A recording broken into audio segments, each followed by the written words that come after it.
Voilà. Allez, on poursuit le tour de table de l'actualité et l'affaire Richard Berry, accusé d'inceste par sa fille Colline, Colline Berry. Et France 3, donc, c'est la polémique ces dernières heures. France 3 qui a supprimé un téléfilm dans lequel jouait l'acteur. Première réaction, ça vous a beaucoup énervé, je crois, Philippe David, que France 3 se permette comme ça de sucrer la diffusion d'un film avec l'acteur Richard Berry, la présomption d'innocence. Où est-elle ? Déjà, il y a la présomption d'innocence, grand 1. Et deuxièmement, on peut finalement zapper les films et même les livres, on peut aller plus loin, les pièces de théâtre, de tout et de n'importe qui, parce qu'on va dire qu'il a fait ceci ou cela, non ? On est d'accord ? Oui. Surtout que les faits sont prescrits, donc il n'y aura certainement pas de procès. On a appris il y a 4-5 ans, je ne sais plus, que Claude François avait mis une fille de 13 ou 14 ans enceinte, donc on passe plus les chansons de Claude François à la radio. Dans ces cas-là, je trouve ça quand même un peu fou, surtout qu'il n'a pas été condamné pour le moment, ni l'un ni l'autre. Donc je trouve, alors autant je peux être très dur en ce qui concerne les sanctions pénales, etc.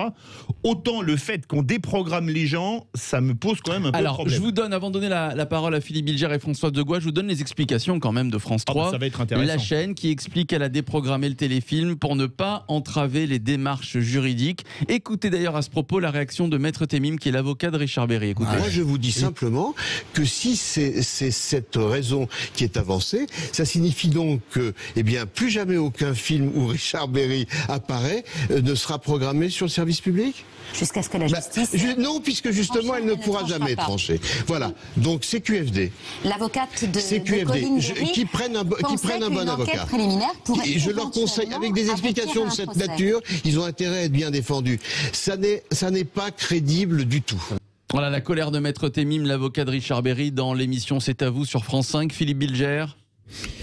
Maître Temim est un avocat que j'adore, un très grand avocat. Je comprends son point de vue, mais lorsqu'il affirme que de toute manière on ne pourra jamais trancher, c'est faux.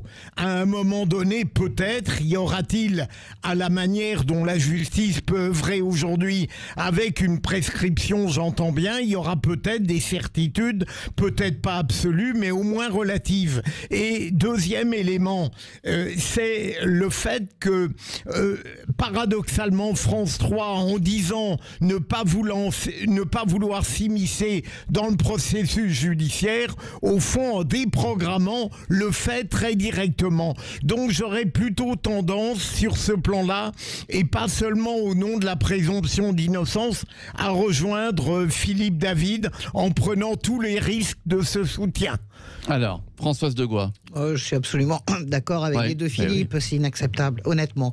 Je ne suis pas d'accord, c'est une forme de zèle. Vous savez, c'est une forme de zèle, on n'a rien demandé à France 3, chacun est libre. Nous sommes déjà, et je pense que Philippe, on en parlait la semaine dernière, nous sommes déjà les spectateurs, malgré nous, d'affaires qui ne nous concernent pas.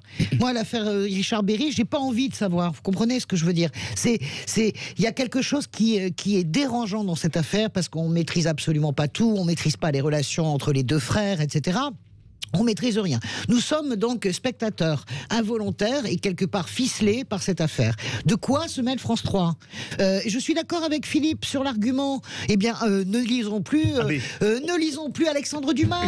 On ne doit plus passer Le Clan des Siciliens parce que José Giovanni, qui l'a mis en scène, avait été condamné à mort pour des faits répréhensibles. Bien sûr, on peut tout prendre comme ça. On peut tout prendre comme ça et décider que ça me fait penser à Kevin Spacey. Vous vous en souvenez, Kevin Spacey, on a arrêté House of Cards, ce qui fait que la dernière saison d'House of Cards est absolument minable, parce qu'à un moment donné, la production, comme il est soupçonné, il est accusé par un acteur, Monsieur Rapp, je crois, un sous-acteur d'agression sexuelle. On arrête House of Cards, qui est un ratage total, et finalement, il y a un accord entre Kevin Spacey et cet acteur-là, et finalement, Kevin Spacey est réhabilité par le tout Hollywood. Ça va pas. C'est pas possible. Donc, moi, j'entends ce que dit Hervé Temim, mais je suis pas loin de penser la même chose que lui. C'est-à-dire quand est-ce qu'on va trancher ? Qui va trancher ? Comment on va trancher ? C'est parole contre parole pour le moment. Vous comprenez ce que je veux dire ? Oui, et puis comme les faits sont prescrits, il n'y aura pas de procès, Philippe Bilger. Il ne va pas y avoir de procès. Comment on peut avancer dans une enquête comme ça, Philippe ? Éclairez-moi. Là, On ouvre une enquête même quand il y a prescription pour éventuellement rechercher d'autres victimes. J'ai bien compris ça. Mais on est sûr de rien, bien sûr. Et le comble, là où Françoise a raison, il y a du voyeurisme de notre part, mais chacun dans son fort intérieur peut avoir sa conviction faite. Mais on n'a pas à la donner forcément. Oui, voilà. Et puis le service public ne doit pas commencer à faire ce genre de choses. Vous savez, que c'est vraiment... pas un peu la pression des réseaux sociaux? Mais la pression de quoi? Mais enfin, ils dirigent... pas parce que 500 personnes sous pseudo balancent des saloperies qu'on va céder à tout, non? Mais est-ce que vous voyez des manifestations contre Richard Berry? Moi, je suis pas d'accord. MeToo, c'est une chose. MeToo inceste en est une autre. Mais là, sur l'affaire de Richard Berry, c'est des vrais phénomènes de société. MeToo, balance ton porc. C'est vraiment des phénomènes de masse. Mais là, est-ce que vous voyez des gens qui disent oh là là, ça nous choque notre morale de voir Richard Berry?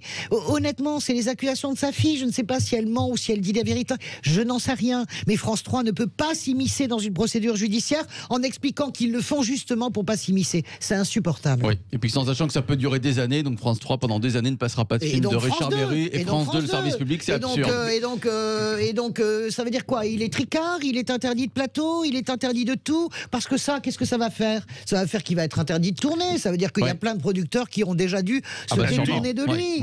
Bon, écoutez. Allez, on va poursuivre les débats des vrais voix. Notre premier débat dans quelques minutes maintenant. Pour ou contre l'instauration du vote par anticipation pour 2022, c'est ce que propose le gouvernement. Le Sénat, il y a quelques minutes, s'y est opposé. La droite s'y oppose également. 0826 300 300.